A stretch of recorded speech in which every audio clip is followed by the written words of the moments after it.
So కాశీభయ్య మీరేం చెప్తారు మరి ఇప్పుడు నిరుద్యోగులకు సంబంధించి అటు ఉస్మానియాలో కావచ్చు ఇటు చాలా సందర్భాల్లో పోట్లాడుతూ ఉన్నారు. మరి ఏంది రాష్ట్రంలో ఎస్ఐ కానిస్టేబుల్ నోటిఫికేషన్ కోసం ఫైట్ చేసిళ్ళు 7,000 నోటిఫికేషన్ వచ్చింది. సో ఏంటి మళ్ళీ అభ్యంతరం ఎక్కడ వస్తూ ఉంది, మళ్ళీ ఎందుకు ప్రెస్ మీట్ పెడతా ఉన్నారు?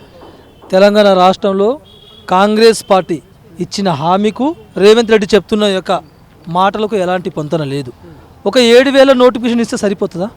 30 లక్షల మంది నిరుద్యోగులు 7,000 నోటిఫికేషన్ కోసం మాత్రమే ఎదురుస్తున్నారా? ఇప్పటిదాకా తెలంగాణ రాష్ట్రంలో 3 సంవత్సరాల పరిధిలో ఇప్పటిదాకా ఎన్ని ఉద్యోగాలు ఇచ్చినావు? ఏ ఒక్కటన్నా జనరల్ నోటిఫికేషన్ ఇచ్చినావా? గ్రూప్ 1 ఇచ్చినావా? గ్రూప్ 2 ఇచ్చినావా? గ్రూప్ 3 ఇచ్చినావా? గ్రూప్ 4 ఇచ్చినావా? మన ఇది మెగా డిఎస్ ఇచ్చినావా? జీపీఓ పోస్ట్ ఇచ్చినావా? ఫారెస్ట్ డిపార్ట్మెంట్ పోస్ట్ ఇచ్చినావా? ఏది ఇచ్చినావు? తెలంగాణ రాష్ట్రం మొత్తం కాంగ్రెస్ పార్టీ ఇవాళ దోచుకుంటుంది. కానీ అంటే చెప్తా ఉన్నారు, ఎందుకంటే అభ్యంతరం చేస్తున్నాం అంటే ఇప్పుడు డిఎస్సి గత ప్రభుత్వం ఇవ్వలేదు, మా ప్రభుత్వంలో డిఎస్సి నోటిఫికేషన్ ఇచ్చినాం, వాళ్ళకు ఉద్యోగాలు కూడా కల్పించినాం, గ్రూప్ 1 గ్రూప్ 2కి సంబంధించి కూడా నియామక పత్రాలు కూడా ఇచ్చేసి వాళ్ళకు ఉద్యోగాలు ఇప్పించినాం అని అంటా ఉన్నారు. అదేవిధంగా ఎస్ఐ కానిస్టేబుల్ కావచ్చు ఇట్లా 70,000 ఉద్యోగాల వరకు మా ప్రభుత్వం ఇచ్చింది, దేనికైనా సిద్ధం అంటున్నారు రేవంత్ రెడ్డి. మేము కూడా దేనికైనా సిద్ధం. రాష్ట్ర ప్రభుత్వంలో గౌరవనీయులైన ముఖ్యమంత్రి గారికి మేము హెచ్చరిస్తున్నాం, రిక్వెస్ట్గా అడుగుతున్నాం. మీరు 70,000 80,000 ఇచ్చినట్టున్నారు కదా, మీరు దేనికైనా సిద్ధం అంటున్నారు కదా, మీరు ఎన్ని వేల ఉద్యోగాలు ఇచ్చిండ్రో శ్వేతపత్రం రిలీజ్ చేయండి, మేము కూడా దేనికన్నా సిద్ధమే. మీరు ఒక్కవేళ 70,000 పైచులకు ఉద్యోగాలు ఇచ్చి ఉంటే మేము ప్రశ్నించాం, మేము మిమ్మల్ని అడగం, మళ్ళీ మేమే మిమ్మల్ని గెలిపించమని అడుగుతాం. ఇప్పటిదాకా తెలంగాణ రాష్ట్రంలో కాంగ్రెస్ ప్రభుత్వం చేస్తున్న అరాచకాలు మీరు ఉద్యోగాలు ఇచ్చి ఉంటే ఎందుకు 22 మంది విద్యార్థులు నిరుద్యోగులు ఎందుకు చనిపోయారు? ఎందుకు 22 మంది నిరుద్యోగులను ఎందుకు చంపినరు? కాంగ్రెస్ ప్రభుత్వం అడుగుతా ఉన్నాం. తెలంగాణ రాష్ట్రం మొత్తం విప్లవం సృష్టిస్తాం, కాంగ్రెస్ ప్రభుత్వం గుండెలో గుణపం దింపుతాం. ఏ రాష్ట్ర ప్రభుత్వం అయితే మేము నిరుద్యోగులు మొత్తం కలిసికట్టుగా తెలంగాణలో కాంగ్రెస్ పార్టీని ఏర్పాటు చేసి మేము ఇవాళ గెలిచినామో, ఈ కాంగ్రెస్ ప్రభుత్వం గెలిచిన తర్వాత మేము విద్యార్థులు నిరుద్యోగులు ఓడిపోయినాం. అదేవిధంగా తెలంగాణ రాష్ట్రంలో కాంగ్రెస్ హటావో నిరుద్యోగి బచావో అనే నినాదంతో 119 నియోజకవర్గంలోకి వెళ్ళి మీ ప్రభుత్వాన్ని గద్దె దింపే విధంగా రాజకీయంగా రేవంత్ రెడ్డి ప్రభుత్వానికి సమాధి చేసేంత వరకు ముందుగా మేము నిద్రపోం. ఎందుకంటే కేసులు పెట్టుకున్నాం, మా జీవితాలు త్యాగం చేసినాం, ఇవాళ ఉద్యోగ నోటిఫికేషన్ కోసం 3 సంవత్సరాల నుంచి కొట్లాడుతున్నాం. మీ దేనికన్నా మేము తెగించే ముందున్నాం. రాష్ట్ర ప్రభుత్వం తాడో పేడు తెలుసుకుంటాం. ఇవాళ మమ్మల్ని ఇండైరెక్ట్గా బెదిరిస్తూ ఉన్నారు. మీరు ఎవరైనా ఉద్యమం చేస్తే, ఎవరైనా ప్రశ్నిస్తే, ఎవరైనా మాట్లాడితే అడిగితే కేసులు అవుతాయి అంటున్నారు. మరి గతంలో ఉన్న 10 సంవత్సరాలు పరిపాలించిన ప్రభుత్వంలో మేము అడిగినాం, మరి అప్పుడు మా పైన కేసులు, ఇవాళ కాంగ్రెస్ ప్రభుత్వంలో ఎందుకు మా పైన కేసులు అవుతున్నాయి? ఎందుకు ఇవాళ 5-6 కేసులు పెట్టి 10 కేసులు పెట్టి ఈ రాష్ట్ర ప్రభుత్వం మమ్మల్ని భయాందోళనకు గురి చేస్తూ ఉన్నది? మమ్మల్ని కేసులు చేసినా ఏం చేసినా మీ కుటుంబం యొక్క అరాచకతని బొంద పెడతామనేటువంటి ఈ తెలంగాణలో ఉన్న 30 లక్షల మంది నిరుద్యోగుల మొత్తం ఐక్యంగా ఏ రాష్ట్ర ప్రభుత్వం కోసం అయితే, ఏ కాంగ్రెస్ ప్రభుత్వం అయితే మేము గెలిపించినామో, ఏ రాష్ట్రంలో ఉన్న కనీసం ఎమ్మెల్యే కూడా పనికిరాని, కనీసం సర్పంచ్ కూడా పనికిరాని ముఖ్యమంత్రిని చేసి ఆయన కళని నెరవేర్చినామో, అదే నిరుద్యోగులు మొత్తం కలిసి ఆయన ఒక కళని, ఆయన ఒక ముఖ్యమంత్రి పదిని కూడా గద్దె దింపే విధంగా చేస్తాం. అవసరం అనుకుంటే 30 లక్షల మంది నిరుద్యోగులతో ఎందుకు పెట్టుకున్నామనేటువంటి పాచతపై పడే విధంగా రాష్ట్ర ప్రభుత్వంలో రాష్ట్రం ముఖ్యమంత్రికి రాజీనామా చేసేంత వరకు మేము ముందుకెళ్తాం.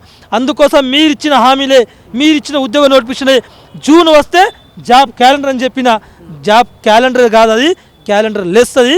కాబట్టి ఆ ఉద్యోగాలు ఏమైనాయో ఇవి, ఎందుకంటే బ్యాక్లాగ్ పోస్టుల పైన ఉన్న శ్రద్ధ ఇవాళ ఉద్యోగ నోటిఫికేషన్ ఎందుకు లేదా? ఒక్కొక్క ఎమ్మెల్యే, ఒక్కొక్క మంత్రి ఇవాళ కోట్ల రూపాయలకు ఉద్యోగాలు అమ్ముకుంటున్నారు. బ్యాక్లాగ్ పోస్టులు ఎందుకు అమ్ముకుంటున్నారు? ఎక్కడ ఉన్నాయి? ఇప్పటిదాకా ఎంతమంది అనేటువంటిది ఉందో ఈ రాష్ట్ర ప్రభుత్వం దగ్గర ఇప్పటిదాకా ఒక డాటా లేదు. కాబట్టి మేమేమంటున్నామంటే రేవంత్ రెడ్డి గారు, అయ్యా ఇప్పటికైనా 30 లక్షల మంది నిరుద్యోగుల కోసం, చదువుల కోసం ఇవాళ దృష్టిలో పెట్టుకొని ఉద్యోగ నోటిఫికేషన్ ఇవ్వండి, జనరల్ నోటిఫికేషన్ ఇవ్వండి, వయోపరిమితి పెంచండి, మరీ ముఖ్యంగా జీవో నంబర్ 46 రద్దు చేయండి. ఆ తర్వాత మన తెలంగాణ బిడ్డలకు ఉద్యోగాలు వస్తాయి.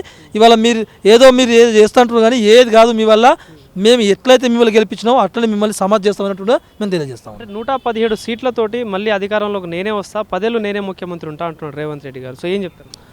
10 ఏళ్ళు ముఖ్యమంత్రి ఉంటుందో తెలియదు కానీ కాంగ్రెస్ పార్టీలో ఉన్న ఎమ్మెల్యేని కాపాడుకోమని చెప్పండి. కాంగ్రెస్ పార్టీలో ఉన్న ఎవరైతే సొంత పార్టీ ఎమ్మెల్యేలే నీ పరిపాలన మార్చుకోవాలా బాబు, నీ యొక్క బుద్ధిని మార్చుకోవాలా, నీ యొక్క పని విధానాలు మార్చుకోవాలని ఇవాళ ముఖ్యమంత్రి గారిని ఇవాళ హెచ్చరిస్తూ ఉన్నారు. సొంత పార్టీ ఎమ్మెల్యేలు ఇవాళ అసహించుకుంటూ ఉన్నారు.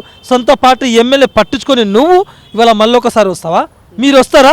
తెలంగాణ రాష్ట్రంలో మీరు మళ్ళొకసారి ముఖ్యమంత్రి అవ్వడం అనేటువంటిది ఇవాళ కలగానే మిగిలిపోతున్నట్టు తెలియజేస్తూ ఉన్నాం. కాబట్టి మేమేమంటున్నామంటే అన్న, ఇంకా 2029లో మీరు ఎట్లా వస్తారో మీరు ఎట్లా గద్దెనెక్కుతారో మేము చూసుకుంటాం.